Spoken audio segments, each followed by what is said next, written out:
tesoros en el cielo.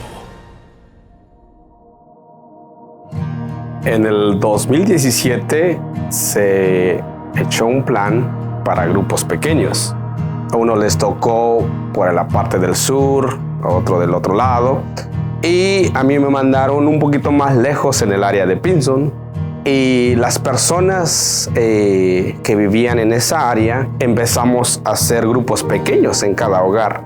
El grupo comenzó a establecerse en mi hogar. Empezamos a invitar a nuestros amigos, nuestros vecinos. Llegábamos a buscar amigos que conocíamos y ahí vimos que ese grupo empezó a crecer.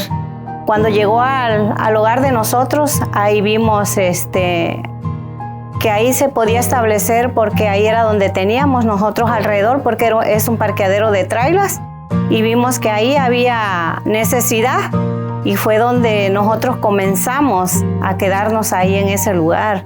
En eso comenzó también el tiempo de la pandemia y aún en medio de la pandemia nosotros seguimos trabajando, no habían iglesias cerradas y el grupo de nosotros seguía adelante y la gente llegaba aún más.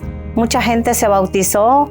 Estuvimos en medio en esos tiempos del frío. En nuestra carpita que teníamos, pues la cerrábamos y lo que teníamos ahí a la entrada, teníamos una parrilla con una olla de atole bien caliente y pues la gente ahí escuchando la palabra de Dios y se sentían que tenían frío, agarraban y se servían una taza de atole y ahí seguíamos y tuvimos vigilias que en medio de un frío que a veces hasta el pasto ya tenía hasta hielito, pero nosotros ahí estábamos. Uno de los desafíos más grandes y podríamos decir que difíciles era que venían las tormentas y nos tumbó la carpa no solo una vez, varias veces y me tocó a veces con mi esposa volverla a componer. El grupo fue creciendo, se hizo una campaña y en esa campaña estaba llegando mucha gente. Nos empezaron a investigar.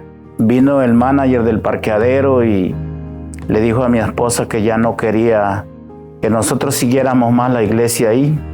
Mi hija habló con el del parqueadero y dio la oportunidad de que termináramos esa campaña. Después de la carpa hubo una hermana que se ofreció a darnos su hogar para reunirnos. Pero éramos bastantes ya y no cabíamos en su hogar.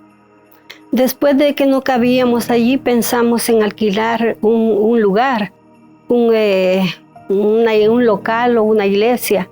Y es allí que se presentó la ocasión de alquilar esa iglesia. Bueno, estábamos contentos por la iglesia que nos prestaron, nos rentaron. Y pues nos trataron bien ahí donde estábamos, pero nosotros no estábamos tan tranquilos porque queríamos un templo.